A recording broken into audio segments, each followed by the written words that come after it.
Alright guys, welcome back. It's going to be the first video for the fourth chapter of Mechanics of Materials by Johnston. I noticed in the playlist we haven't solved any question from this chapter, so I decided to do this chapter for a while. I also noticed that we don't have enough questions for the centroid chapter in statics, so I'm planning to upload more of that centroid and center of mass topics in the other channel and make answers. The link is in the description below. So let's jump into the question. So knowing that the couple shown acts in a vertical plane, we need to determine the stress at point A and point B. So we have two different points in here. And because this is the first video, I'm just gonna give you a quick background about what we need for solving bending questions. So just to give you a physical picture, imagine you're holding a rectangular rubber eraser flat between your hands and bending it into a small shape. So basically this one's the rubber at flat position, and you're trying to bend it in this direction, so it's going to turn into a smiley face, and we're just going to try to figure out what happens in the top and the bottom of this face.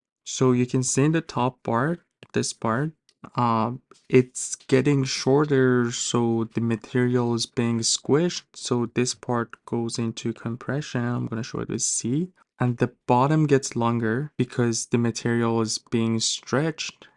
Therefore, this goes to tension.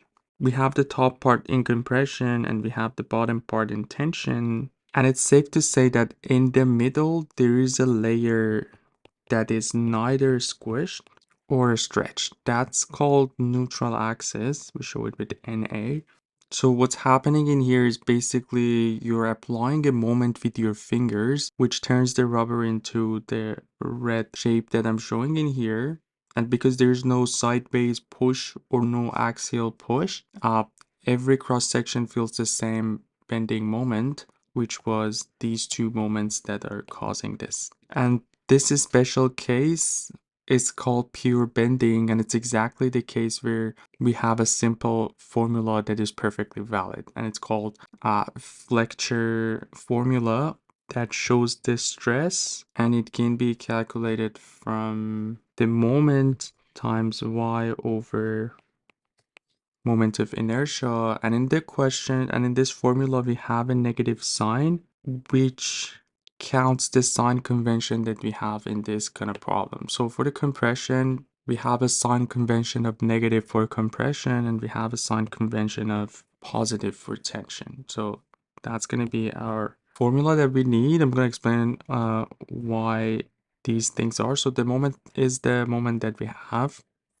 that is making that bending in the structure. Y is the position from neutral axis, and I is the moment of inertia. We have a whole chapter for defining the moment of inertia in the other channel. So you just have to go to the playlist, you're going to see the moment of inertia.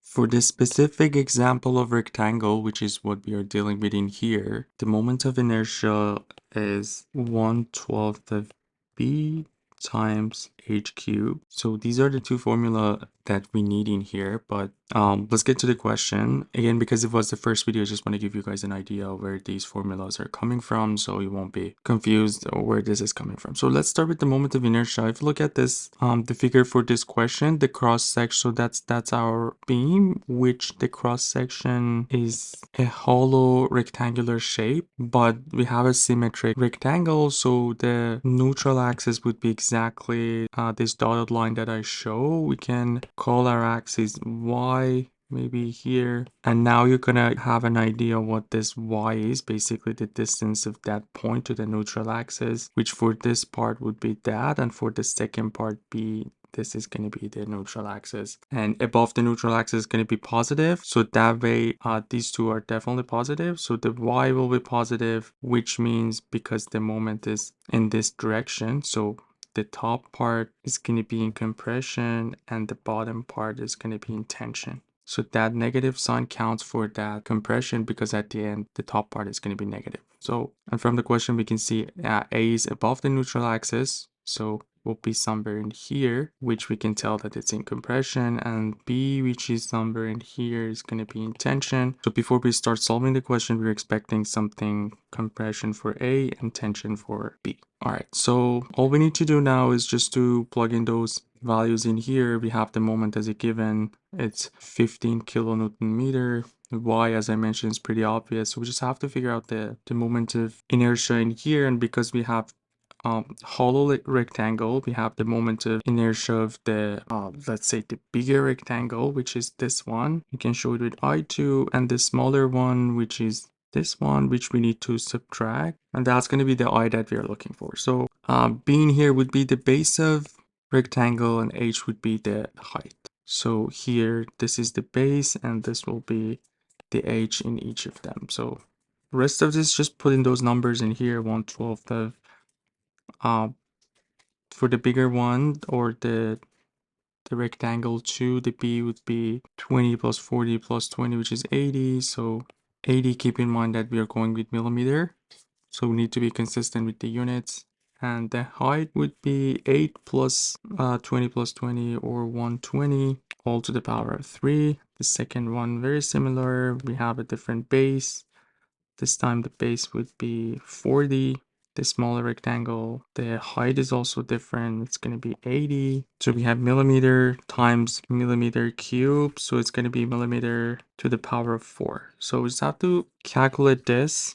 Let's see what we get. So we have basically a ratio where we have 80 times 120 cube minus 40 times 80 cube, and in there, so that's gonna be 9.813 times 10 to the 6 millimeter to the 4, or if we want to convert this to the meter, we just need 10 to the minus 12 meter to the power of 4. So that's going to be 9.813 times 10 to the minus 6. And now we can have it in meter. All right, so that's pretty much everything for this. We have the rest of it. This was the hardest part of this, to find the moment of inertia. And let's do the stress in point A. Again, we have negative.